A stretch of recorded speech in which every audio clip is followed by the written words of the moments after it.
ఏంటి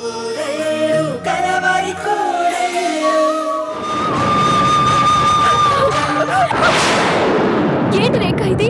పిచ్చేమైనా పట్టిందా నీకు? చావాల్సినంత కష్టమే వచ్చింది ఇప్పుడు. బతికి ఏం చేయమంటావు లేక? భర్త లేకుండా పుట్టబోయే బిడ్డకి తండ్రి ఎవరో చెప్పకుండా నరకం అనుభవించమంటావా? అలా అని చేస్తావా? చూడు రేఖ, నీ ప్రాణం తీసుకునే హక్కు నీకుండొచ్చు, కానీ నీ కడుపులో పెరుగుతున్న బిడ్డకి కడుపులోనే సమాధి కట్టే హక్కు నీకు లేదు. అయినా ఇప్పుడేంటి నీ బాధ? బావగారు ఊరు వెళ్ళొద్దు అంతే కదా? నేను వాళ్ళని ఆపుతాను, సరేనా? ఏమండి, కాఫీ?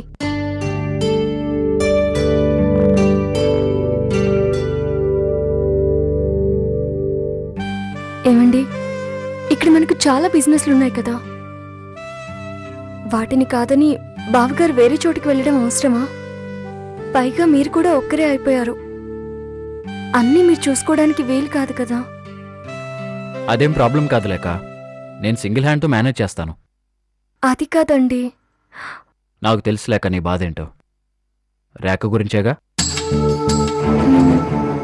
నువ్వు రేఖ గురించి ఆలోచించడం మానేలేక. నీకు ఇంకో విషయం చెప్పనా? రేఖ పీడ విరగడవ్వాలనే ఇంట్లో అందరూ కావాలని అన్నయ్యను ఒప్పించారు తెలుసా?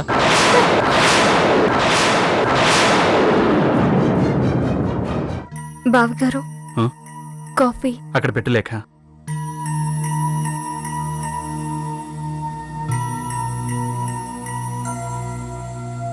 ఏంటి లేఖ, ఏమన్నా మాట్లాడాలా? అవును బావగారు, మిమ్మల్ని ఒకటి అడుగుతాను, తప్పుగా అనుకోరుగా? అడుగు లేఖ. ఏం లేదు బావగారు, మనకున్న బిజినెస్లని కాదనుకుని అక్కయ్య వాళ్ళ నాన్నగారి కంపెనీకి వెళ్ళడం నాకెందుకు నచ్చడం లేదు బావగారు.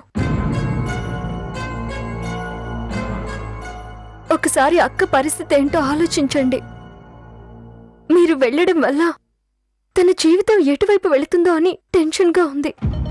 తను చేసింది తప్పే, కానీ ఇప్పుడు తన తప్పు తెలుసుకుంది, మీతో ఉండాలనుకుంటుంది. ఆలోచించడానికి ఏం లేదు లేఖ. మనం వెళ్ళిపోతే తనే ఇంటికి మహారాణి అని ఫీల్ అవుతూ కూడా మీ ముందు బాధపడుతున్నట్టు నటిస్తోంది. చూడు లేఖ, మేము ప్రశాంతంగా ఉండాలనుకుంటున్నాం, అలాగే నీ ప్రశాంతతకి అడ్డు రాకూడదనుకుంటున్నాం.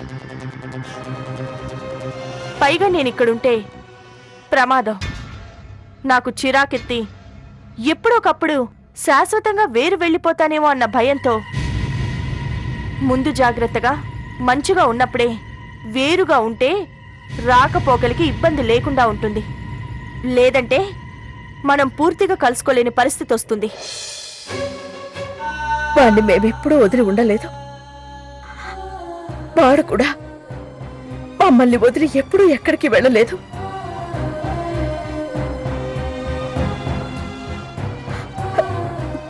నాకు శ్రీరామ్ కన్నా కార్తికేయతోనే అటాచ్మెంట్ ఎక్కువగా ఉండేది. అమ్మగారు, మీరు వెళ్ళకండి అమ్మగారు. మీరు వెళ్ళిపోతుంటే నాకు నాకు బాధగా ఉంది అమ్మగారు. అవునమ్మా, మీరు ఇక్కడి నుంచి వెళ్తున్నారన్న బాధతో ఏడుతూనే ఉంది.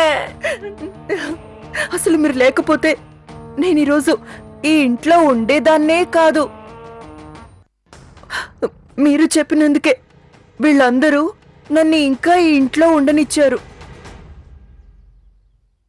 అదేం కాదు రేఖ, నేను లేకపోతేనే లేకుందిగా మిమ్మల్ని బాగా చూసుకోవడానికి.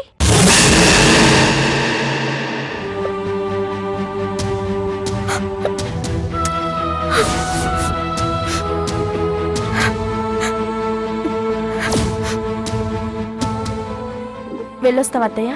అలాగేనమ్మా, జాగ్రత్తగా వెళ్ళరండి. Happy journey. నన్నిక్కడ ఒంటరిగా వదిలేసి దాంతో షికార్లు తిరుగుతావా? చెప్తా.